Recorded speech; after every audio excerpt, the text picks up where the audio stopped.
Okay, good morning, Professor David J. Delosreyes. Okay, it's August 25, 2023. The time is around 3:02 a.m. Okay, my long video format discussion for this morning will be alternating current circuit. This will be a continuation of the alternating current circuit, lesson number 30.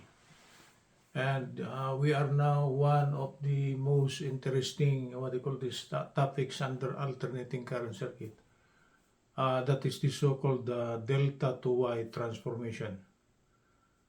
Without knowing this delta to Y transformation, it is hard to solve problem, okay, in the computation of the current, because if you could not simplify the given circuit into a more simpler one, you could not compute for the current. Okay, let's proceed.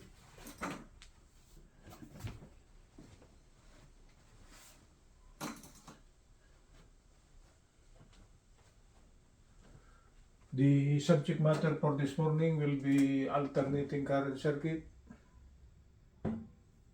AC circuit, lesson number 30, and the title of the topic is delta to Y transformation.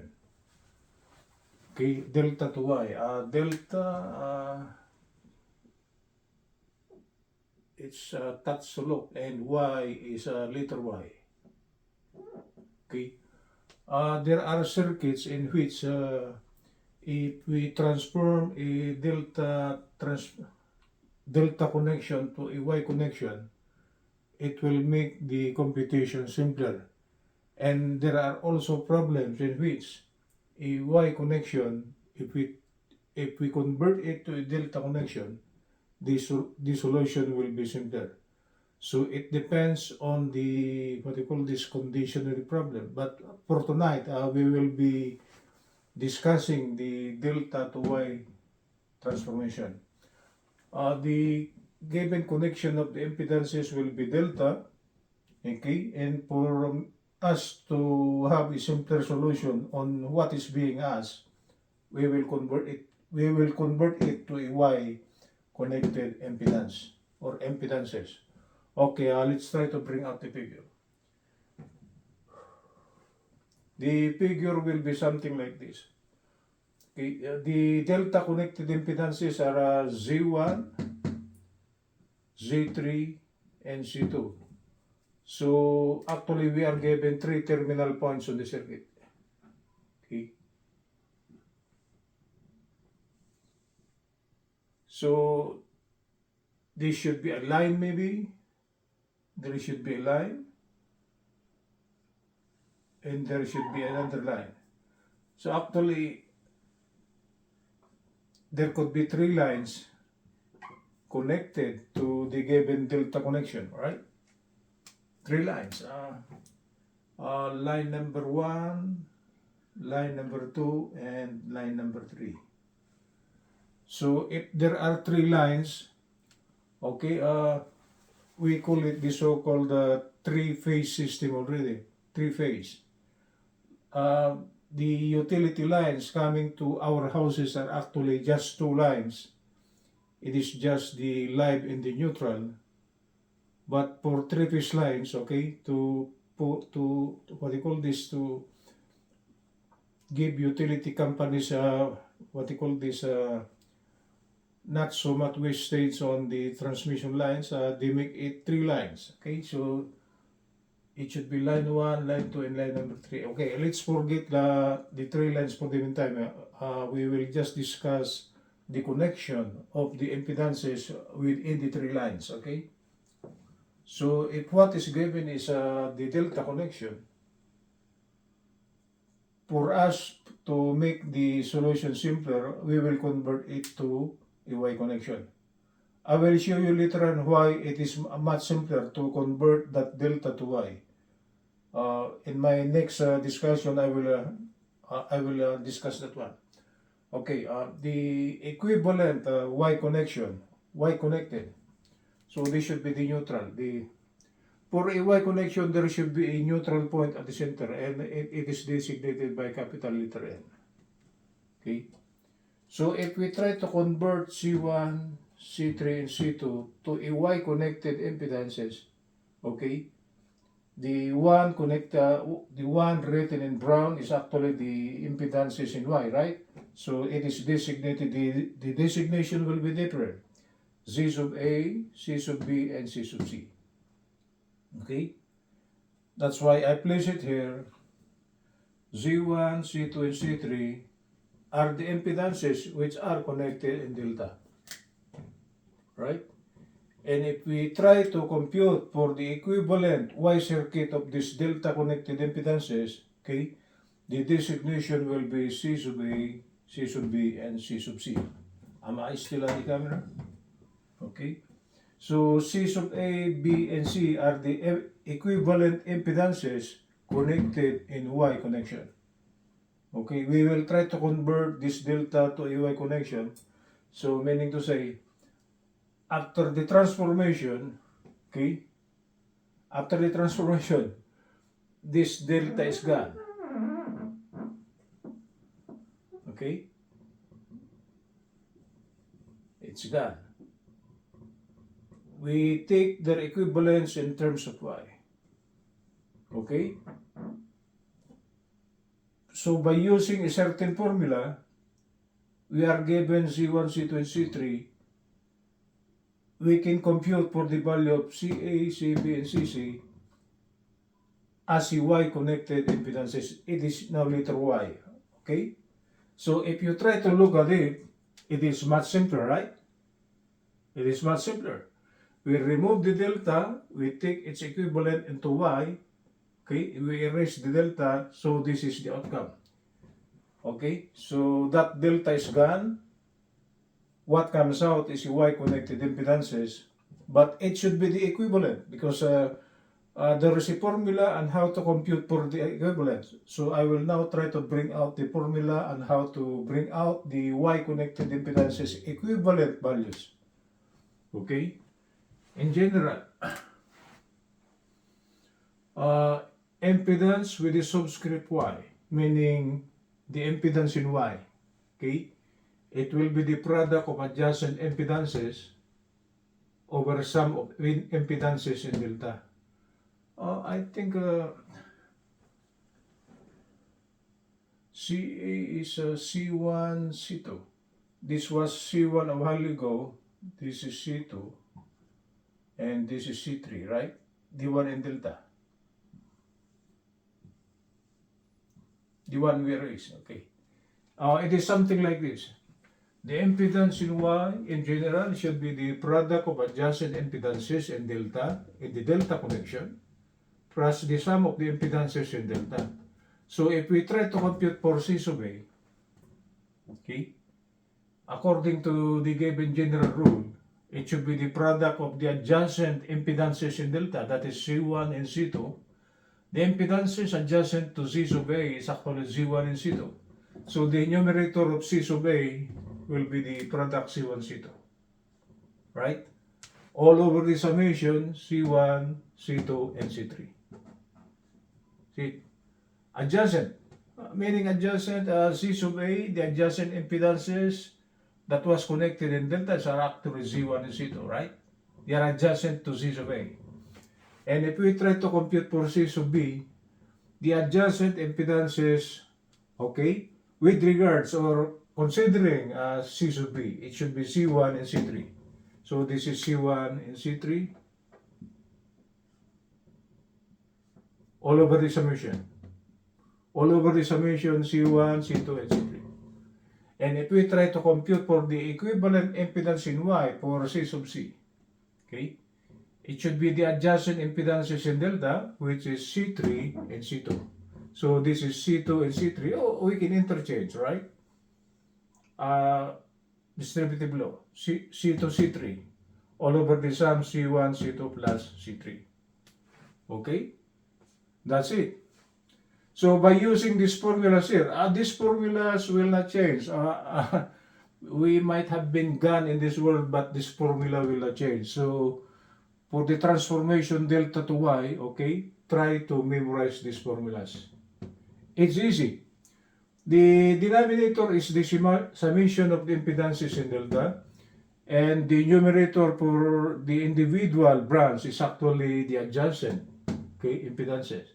So considering CA, it will be C1, C2.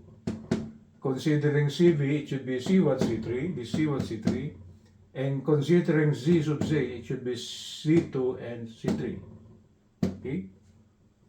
Oh, that's the way how to convert from delta to Y transformation. It will make the computation of what is being asked simpler. Okay, I will show you how come it is simpler. It is something like this. I will try to give you an AC circuit, okay, a complicated one. So as an example illustration to illustrate how come the transformation from delta to Y will make the solution simpler. It is something like this. If we are given this configuration, this is a voltage source E. There are lots of impedances connected in it, okay? So if your professor is a terror professor in a university or college, okay, he will make the worst circuit for you to solve for the total current. So an example of this will be something like this. This is C1, C2, C3. This is C4, C5, C6. The problem is asking what will be the total current drawn. With these 6 impedances, what will be the total current drawn? It's easy to solve for the total current drawn because in general, I will place it there. In general, voltage is equal to IZ, right? Under AC circuit. Voltage is the product of total current times total impedance. So if we try to compute for the total current, it should be the applied voltage all over Z. The applied voltage is given, but for the impedance, okay, the impedance of this, the single equivalent of this, it's a complicated thing, right? So by just using your knowledge of the so-called series parallel solution, you cannot solve this one without knowing the delta to Y transformation. Because to solve this one, this is C1, this is C3. To make the computation of the total impedance, capital letter Z with the subscript T, meaning total impedance of this, the single equivalent, okay? By using your knowledge of the series parallel concepts, you try to simplify this one, but without knowing the delta to Y, you cannot simplify it. So what do? We convert this portion here, the portion of the circuit, the one I place in the black marker, right? We will convert C2 or C3, C4 and C5 because they are connected in delta. We convert it to Y, right? We convert it to Y. So by using our knowledge of the delta to Y transformation, by using these formulas here, we can compute for CA, CB, and C sub C. So after the computation of CA, CB, and C sub C, if we try to spread out the circuit, okay, the simplified circuit will be something like this. Z1 is here, okay, I will erase C3 because we converted it already, right? So this C3 is gone, right? This C3 is gone. So Z1 now will be connected in series with C sub B, right? It is connected, right? We remove C5 because we converted already, we take the equivalent already in terms of Y, right? So this portion of the circuit is gone, right?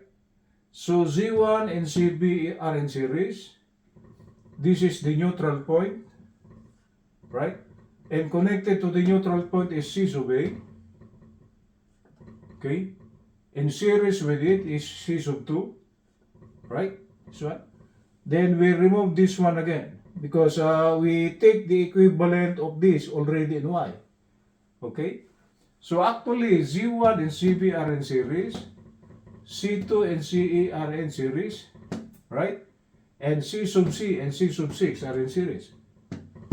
Okay, this is the neutral point. This is neutral point. So C6 and C sub C, this portion here, are in series. So after converting the delta connected here, okay, and we replace it by its Y equivalent, this will be the resulting circuit. It's easier to look at, and if you try to look at it, we call it AC manual already. It seems the problem is solved. Why? These are in series, okay? These are in series, and the combination of this is in parallel, right? Right? And the single equivalent of this is connected in series with this. Okay? The connection will be series. Right? We could take the sum, we could take the sum, we could take the single equivalent by using 1 over C1, 1 over C2, because they are in parallel. And the single equivalent, am I still on the camera? And the single equivalent is connected in series with the series sum of C6 and C sub C. So actually, we can now compute for Z total, right? So the conversion delta to Y helps us to simplify the circuit, right? So after computing for Z total, okay, Z total, by using the formula E over Z total, we could, because voltage is equal to IC, right? We are given the voltage, we have computed for C total already, so we could compute for the total current. So capital letter I with the subscript T, meaning the total current should be equal to the applied voltage E, what is given, all over the computed capital letter C with the subscript T, meaning the total impedance, after using the delta to Y transformation. That helps us in the simplification of the circuit. Okay, that's the use of the so-called delta to Y transformation to make the given circuit simpler, okay? Because without using that delta to Y transformation, okay, maybe we could solve the problem, but maybe it is a headache, maybe, right? So to eliminate that headache, we use the so-called delta to Y transformation. Okay, we should work as an engineer, right? Oh, that's the importance of the so-called delta to Y transformation. Okay, that's the concept of delta to Y transformation, to make a complicated circuit easy to solve after transforming a delta connected portion to a Y connected portion to make the circuit simpler. Okay, that's it, guys.